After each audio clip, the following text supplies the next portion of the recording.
Well, just like their two-legged counterparts, our four-legged officers serve and protect our community. And this Saturday, we're honoring a fallen K-9 officer, Officer Falko. But this morning, joining us right now is Officer Robin Matajewski with her partner, Hugo, who's joining us this morning. And Hugo's going to show off some of his skills here in just a little bit. But first, we want to talk about the event that's coming up on Saturday. So again, our 6th annual Falko 5K is going to be at Ottawa Park this Saturday, June 4th. Registration starts at 8, race starts at 9. Following the race, we'll do the silent auction. We have a raffle going on, a 50-50. And that's going to be a lot of fun. Yeah. And talk to us a bit, why is it so important that you all are continuing to remember Officer Falko? It's just something we should never forget, the sacrifices that our canines do, as well as our officers. I mean, they're just as important. Their role in police work is very, very important. They can do so much more than we can in certain aspects, and we just shouldn't forget that. And it's a good way that we raise money to help offset the cost of our unit. And this past year, we've replaced 5 dogs. So oh, wow. It's to be kind of a tidy sum when you're thinking about $15,000 a dog. Sure, yeah, and then all the training and everything that goes along with that, because as she said, they can do more than we can. Yeah, absolutely. And a lot of training goes into this as well. And some people, they might not realize that, right? Right. The initial training is 6 weeks, but then we train every single day.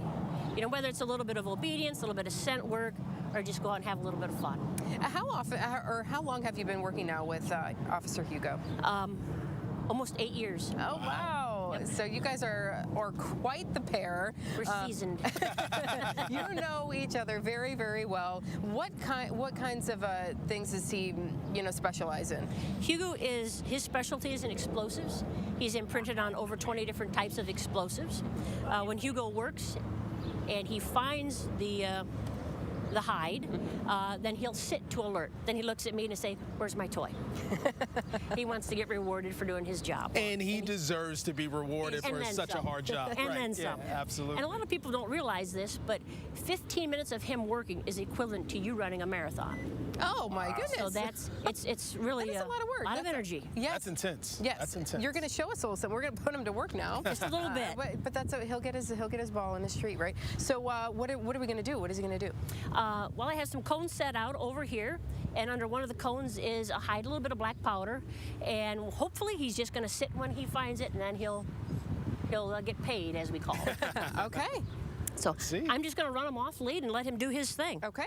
You ready? So can you walk us through while he's doing that? Sure. Exactly what's going on? What he's gonna do is he's gonna go around and he's gonna sniff. And when he sniffs the hide that he's been imprinted on, he should just sit down.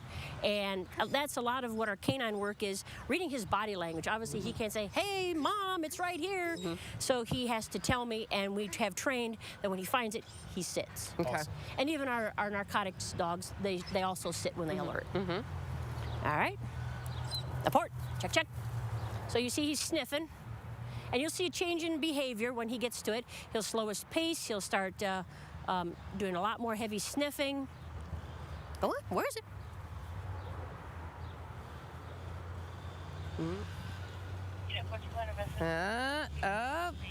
Hey, we're on to something. Is that it? Is that it?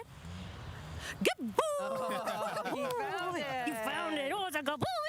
And lots of praise. You got to tell them that they did a great job. Of course you do. Like big kids, they want to know that they did a great job and they got gold stars. And it really is a great job. And just talk about just the safety aspect of being able to use canines in the work that you all do.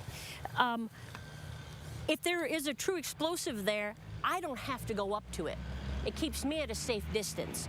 And same for the handlers, keeps us safe away from it. And as terrible as it may sound, I can replace Hugo. I can't replace me. So for those of us officers that have family and children, it's important that we go home at the end of the night. Right. And that's why our bond with them is so important, because there might be some day where he's going to sacrifice his life to save me, you, or or any of our fine citizens in Toledo. Right, and his nose works far better than any of ours, right, to be able to find these explosives. I imagine he goes ahead of big maybe events or things that are happening in the community. Yes. So just to give you an idea how strong their sense of smell is, if you take 2 Olympic-sized swimming pools, which is about 1.6 million gallons of water, and drop a drop of Kool-Aid in there, theoretically he's supposed to be able to detect that. Oh, wow. So that tells you exactly how strong their sense of smell is. But yes, we go ahead, we do sweeps for entertainers that come to Toledo, also for presidential candidates that come to Toledo. But then anytime there's a bomb threat at a school, at a manufacturing plant, anywhere in Toledo, we respond to help out, see if we can find if someone's put something out there that's going to hurt us. So he's doing a great job. Did a great job for us. He did do a great job, yeah. He's cute too. He is very sweet. Officer, thank you so much for joining us. Officer Hugo, to you as well. We have more Your Day coming up after the break. Stay with us.